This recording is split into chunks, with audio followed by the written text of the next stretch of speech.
Hello, my name is Maria. I'm here today with Sandra and Melissa to talk about the food and drinks in our countries and in Taiwan. Next slide, please. First, we're gonna discuss about the breakfast, then we're gonna move on to lunch and dinner, and we're also gonna talk a little bit about drinks and compare them to our countries as well. So for breakfast in Taiwan, it is really convenient to get it everywhere, and breakfast is really important. It's like a lifestyle here and also a big part of their culture as well. So mainly people go to buy them from vendors or convenience store or even like breakfast places. So it's to go grab a meal. It's not like something you would have at home or cook at home. The main options you would have is youtiao, which is on the left side corner up there. It's like crispy, deep fried dough stick. You can have it with doujang, so it's like soy milk. And then we also have fantuan, which is like a rice, sticky rice meal that you can have anything you want inside. You can have it with meat, you can have it with vegetables, even like fish.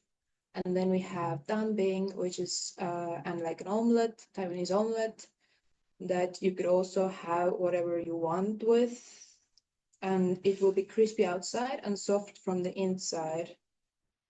And on the top right corner behind us, there will be a sandwich. Like, should we move it?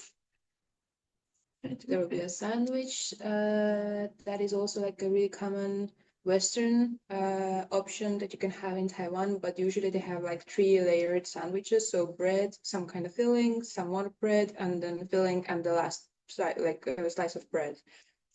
And that's like the main options we have for Taiwanese breakfasts. For Estonian ones, though, we love to cook at home because it will be cheaper. It will be also more convenient to do it at home, to also like save some time for us. The main things we have is like cereal with milk. We have sandwich. Usually we have with only 1 layer of bread. We love to have the black rye bread and then some kind of like salty topping on top. Then we have European pancakes or like Estonian pancakes. It's not like crepe. It's also like not like the fluffy Japanese or American pancakes you would have in America and Japan. But we also have gohuke, which is like a soft curd filling, chocolate covered snack you could have for breakfast or lunch or like a snack as well. And on the right side corner, we have the porridge, but this one we usually only have sweet. We only have sweet versions of that, so we have it with jam or like fruits. And I would say, in comparison, to conclude this breakfast piece of mine is that the biggest differences are the location. So, for example, in Estonia, you eat it at home, whereas in Taiwan, you would get it as a grab to go meal. Also, the variety in Taiwan is really different. And also that in Europe, we prefer to have dairy, whereas here in Taiwan, they prefer soy milk. And also, they have a lot of bubble tea and tea drinks, whereas we love to have coffee for breakfast. Now I'm going to talk about the lunchtime in Taiwan and in Spain. They are really different because in Taiwan it's more practical and more quicker because they take from street markets or they take a lunchbox to home. So it's more practical and convenience. And the most typical ones for having lunch is the Taiwanese bento, that is rice with meat, can be chicken, pork, or beef, with side dishes like vegetables or tofu, and it's inspired in Japanese bento. Then we have the most common one, the beef noodle soup, that is with beef and noodles. Then we have the dumplings that are made of meat or vegetables, and it's served with soy sauce. And the last one is lo rou fan, that it's a bowl of rice, and in the top is braised pork with soy sauce. And then in Spain, it's really different because we can spend like 2 hours having lunch. And I'm going to talk about the most traditional ones. The first one is paella, that is typical from Valencia. It's a rice-based dish that you can have it with meat or seafood or vegetarian one or mixed. And the color is characteristic because you add saffron. Then we have cocido madrileño, that is the one from my hometown. That is a dish that is served in 3 courses. First the soup, then the chickpeas with vegetables, and then the meat. And you can have it all together or just separate. And it's for winter. The next one is fabada asturiana, that is a white bean stew, and the beans are like white and large, and they call faves, with sausages, that is called chorizo. Then we have lentejas con chorizo, that is also a lentil stew, and you can have the sausages with potato, carrot, and all the things. These ones are for winter. And then we have salmorejo, or also gazpacho, that is a tomato cold base soup. That gazpacho is more liquid, and in top you can have cucumber, onion, garlic, and the other one, the salmorejo, is more creamy, and you have in top ham or egg. Then we have croquetas, that is a fried small piece, and inside is bechamel, and you can have it with ham, chicken, or vegetables, and it can be served in a restaurant like a tapa. Then we have tortilla, that it's a omelette with onion and egg, and you can also have it like a tapa. And bocadillo de calamares is the fried squid rings, that in my hometown is really typical because you can have it like in a sandwich like that, and you can add lemon or garlic mayonnaise. I will now introduce the different styles of eating dinner in Taiwan and Belgium. So I will explain these dishes with also typical dishes that we eat during dinner in Belgium. So in Taiwan, most tend to eat out because it's more cheaper and it's more convenient, while Belgians tend to eat at home and cook at home because going to restaurants is very expensive. And a European or a Belgian classic style of eating is just having on a plate your meat, so a type of protein, chicken, pork, or beef, potatoes, and a set of vegetables. So in Taiwan, in the evening, when they cook at home, they tend to eat family served dishes. So in the middle of the table, you would just have a variety of different dishes. Maybe at least 3 types of vegetables, and they also tend to eat foods, the ingredients that are fermented, so fermented tofu, fermented vegetables, or pickled vegetables. And they use a lot of spices like ginger, garlic, chili, and different herbs as well. And here we have a few iconic dishes that they would eat out. So we have first huoguo, so the hot pot, which is a communal dish where you cook a variety of meat, seafood, vegetables in a boiling broth at a table, and this broth can be made out of pork bone, of chili, of anything that you want, and you can also create your own sauce after having cooked your meat, a sauce that you can just dip your meat in it. Then we also have the night markets, where you can eat all the 3 other foods that you can see on this PowerPoint. So we have the Jian, which is oyster omelet. Obviously, it's made of fresh oysters, eggs, and a batter, but also served with a sweet and spicy sauce on top. You have Bing, that's scallion pancakes. It's a crispy, flaky pancake made with flour and water and chopped scallions. And it's pan-fried, and you can also have different versions, so with eggs, with meat, or with cheese. And lastly, you have chou tofu. It's tofu that's fermented in a sauce, which gives off the smell that most Westerners do not like. I would also like to add that organs and underrated pieces of meats is also something that Taiwanese people eat a lot. So like intestines, chicken hearts, chicken livers, or pig ears, chicken feet, chicken butts. While in Belgium, it's something that we don't do at all. In Belgium, for example, like I said, we would eat a dish that's only composed of 3 things.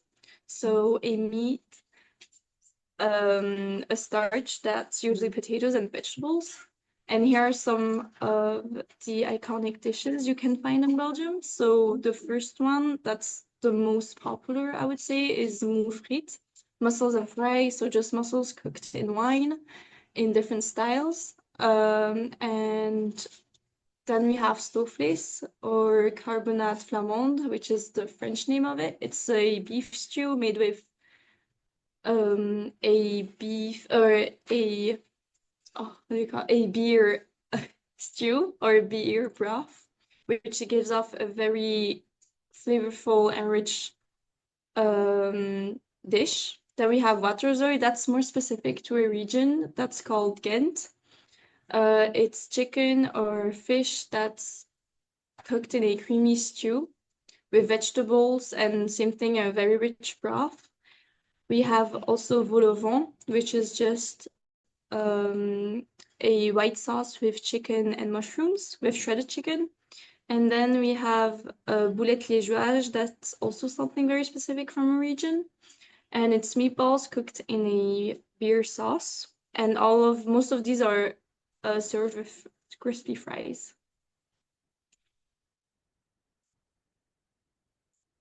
And now we go to the drinks. I'm going to talk about the tea in Taiwan.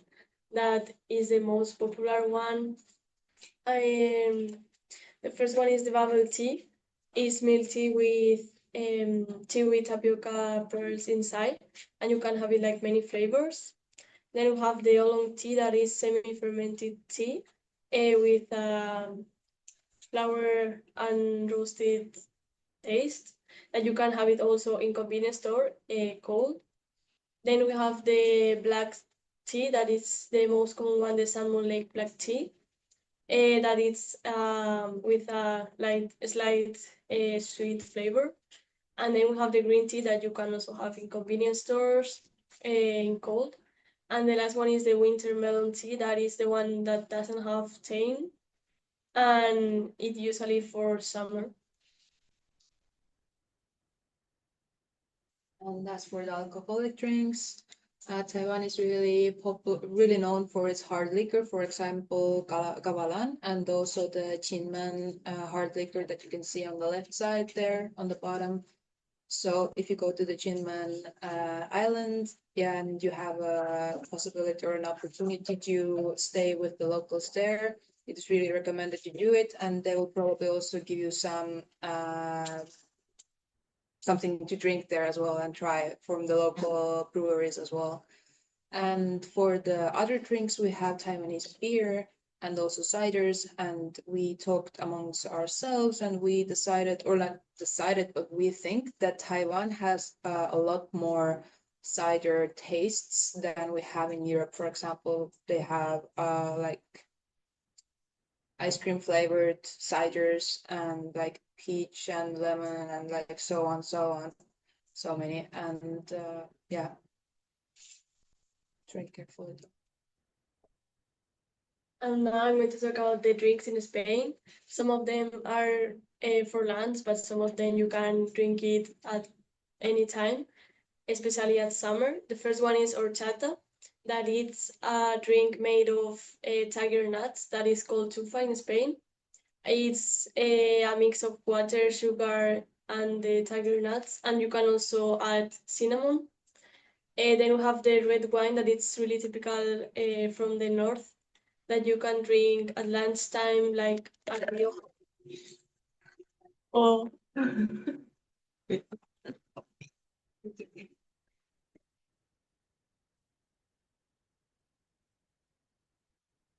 That you can drink at lunchtime, like a Rioja or Albariño.